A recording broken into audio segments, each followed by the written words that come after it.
ഓം നമോ ഭഗവതേ വാസുദേവായ. പ്രിയ സജ്ജനങ്ങളെ, എല്ലാവർക്കും നമസ്കാരം. സത്സംഗവേദിയിൽ നമ്മൾ ശ്രീമദ് ഭഗവത്ഗീതയിലെ 12-ാം അധ്യായമായ ഭക്തിയോഗത്തിലെ 11 ശ്ലോകങ്ങളാണ് പൂർത്തിയാക്കിയത്. ഇന്ന് നമുക്ക് 12-ാമത്തെ ശ്ലോകം നോക്കാം.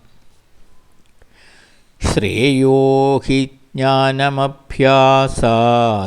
ജ്ഞാനാത് ധ്യാനം വിശിഷ്യത്തെ ധ്യാനാൽ കർമ്മഫലത്യാഗാ ത്യാഗാത് ശാന്തിരനന്തരം.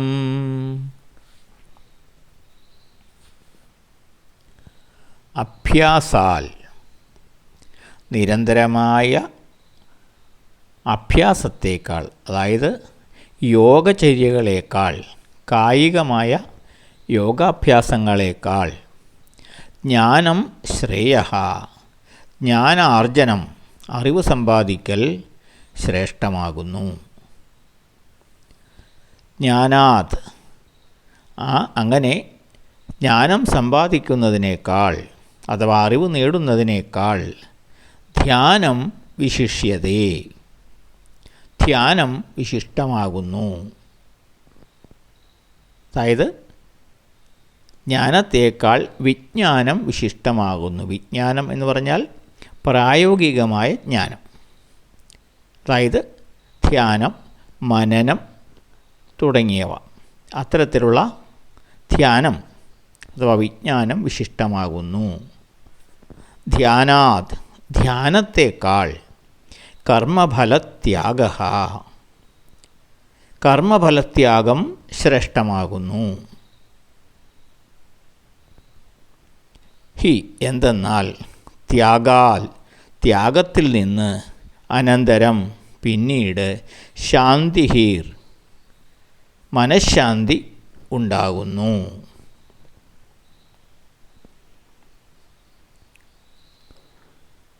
നിരന്തരമായ കായിക യോഗാഭ്യാസങ്ങളേക്കാൾ ജ്ഞാനാർജനം, അതായത് ഈശ്വരീയമായ അറിവ് നേടൽ ശ്രേഷ്ഠമാകുന്നു. ഈ അറിവ് നേടലിനേക്കാൾ, ജ്ഞാനസമ്പാദനത്തേക്കാൾ വിശിഷ്ടമാകുന്നു ധ്യാനം, അതായത് വിജ്ഞാനം, പ്രായോഗികമായ ജ്ഞാനം. ജ്ഞാനത്തേക്കാൾ വിശിഷ്ടമാകുന്നു പ്രായോഗികമായ വിജ്ഞാനം അഥവാ ധ്യാന മനന പരിശീലനങ്ങൾ. ഒന്ന് വായിച്ചറിയുന്ന ജ്ഞാനം, മറ്റതോ പ്രായോഗികമായ ജ്ഞാനം. ധ്യാനം ചെയ്ത്, മനനം ചെയ്ത് സ്വയം ഉൾക്കൊള്ളുക. അതുകൊണ്ടാണ് ജ്ഞാനത്തേക്കാൾ, വെറുതെയുള്ള അറിവ് നേടുന്നതിനേക്കാൾ വിശിഷ്ടമാണ് അത് അനുഭവിച്ചറിയുന്നത്. അതുകൊണ്ടാണ് അതിനേക്കാൾ വിശിഷ്ടമാകുന്നു ധ്യാനം. ഇനിയോ ധ്യാനത്തേക്കാൾ വിശിഷ്ടമാകുന്നു ഏത്? കർമ്മഫലത്യാഗം. കാരണം കർമ്മഫലം ത്യജിക്കുന്നതിലൂടെ അഥവാ നിസ്വാർത്ഥമായി കർമ്മങ്ങൾ അനുഷ്ഠിക്കുന്നതിലൂടെ മനസ്സിന് ശാന്തി ലഭിക്കുന്നു. ഇതാണ് ഭഗവാൻ ഈ ശ്ലോകത്തിൽ പറയുന്നത്.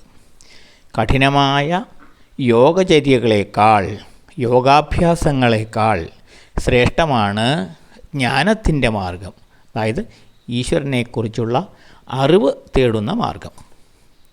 അതിനേക്കാൾ വിശിഷ്ടമാണ് പ്രായോഗികമായ ജ്ഞാനം, അതായത് ഈ നേടിയ അറിവ് പ്രായോഗികമാക്കുക. ധ്യാനത്തിലൂടെ, ഉപാസനകളിലൂടെ അത് പരിശീലിച്ച് സ്വയം ഉൾക്കൊള്ളുക. അതിനാണ് വിജ്ഞാനം എന്ന് പറയുന്നത്. അപ്പോൾ വെറുതെയുള്ള ജ്ഞാനത്തേക്കാൾ ശ്രേഷ്ഠമാണ് ഈ വിജ്ഞാനം, പ്രായോഗികമായ ജ്ഞാനം. അതിലും ശ്രേഷ്ഠമത്രേ കർമ്മഫലത്യാഗം, അതായത് സ്വാർത്ഥരഹിതമായ കർമാനുഷ്ഠാനം.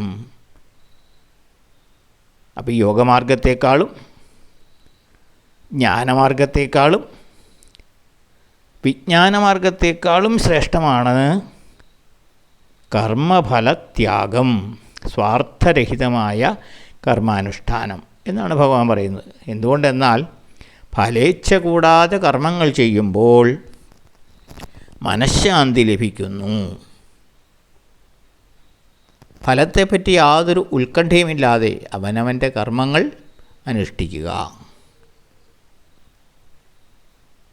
അങ്ങനെ മനസ്സിന് ശാന്തി ലഭിക്കുന്നതുകൂടെ മനസ്സ് നിയന്ത്രണ വിധേയമാകുന്നു. അതിലൂടെ ക്രമേണ ധ്യാനത്തിലേക്കും ഏകാഗ്രതയിലേക്കും സാക്ഷാത്കാരത്തിലേക്കും എത്തിച്ചേരുവാൻ സാധിക്കുന്നു. ചുരുക്കത്തിൽ ഈശ്വരപ്രാപ്തിക്കായി 2 വഴികളാണുള്ളത്. ഒന്ന് നേരിട്ടുള്ള മാർഗം, അതായത് കഠിനമായ യോഗാഭ്യാസ പരിശീലനങ്ങളിലൂടെ, പ്രാണായാമം പോലെയൊക്കെയുള്ള യോഗാഭ്യാസ പരിശീലനങ്ങളിലൂടെയും ഈശ്വരനെക്കുറിച്ചുള്ള അറിവ് നേടുന്നതിലൂടെയും, അതായത് ജ്ഞാനത്തിൻ്റെ മാർഗം. അങ്ങനെ മനസ്സിനെ ഏകാഗ്രമാക്കി ധ്യാനനിഷ്ഠകളിലൂടെയും, അതായത് വിജ്ഞാനത്തിൻ്റെ മാർഗം, അങ്ങനെ ഈശ്വരനിലേക്ക് എത്തുക.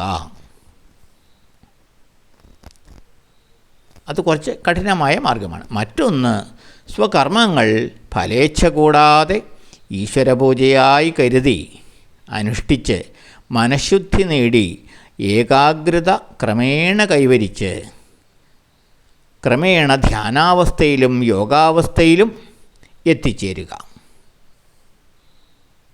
എല്ലാവർക്കും എളുപ്പമല്ല നേരിട്ടുള്ള മാർഗം, അതായത് കഠിനമായ യോഗാഭ്യാസ പരിശീലനം, അറിവ് നേടൽ, വിജ്ഞാനം, ജ്ഞാനം നേടിയതേ വിജ്ഞാന മാർഗത്തിലൂടെ ഉൾക്കൊള്ളുക, അങ്ങനെ ഈശ്വരനിലേക്ക് എത്തുക. അത് അല്പം കഠിനമാണ്.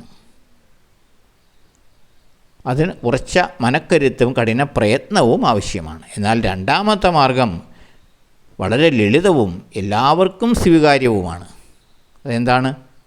സകല കർമ്മങ്ങളും ഈശ്വരപൂജയായി കരുതി സ്വകർമ്മങ്ങൾ ഫലേച്ഛ കൂടാതെ, ഫലചിന്ത കൂടാതെ, ഫലത്തെപ്പറ്റി വേവലാതി കൂടാതെ കർമ്മങ്ങൾ ചെയ്തുകൊണ്ട് പോവുക. ക്രമേണ മനസ്സിന് ശുദ്ധി നേടി ഏകാഗ്രത വന്ന് ധ്യാനാവസ്ഥയിലും യോഗാവസ്ഥയിലും ആത്യന്തികമായി എത്തിച്ചേരും. ഒരു സാധാരണ ഭക്തനെ സംബന്ധിച്ച് രണ്ടാമത്തെ മാർഗമാണ് അഭികാമ്യം. അതാണ് ഭഗവാൻ ഈ ശ്ലോകത്തിലൂടെ പറയുന്നത്. അടുത്ത ശ്ലോകം നമുക്ക് അടുത്ത ദിവസം നോക്കാം. എല്ലാവർക്കും നന്ദി, നമസ്കാരം. ഓം നമോ ഭഗവതേ വാസുദേവായ.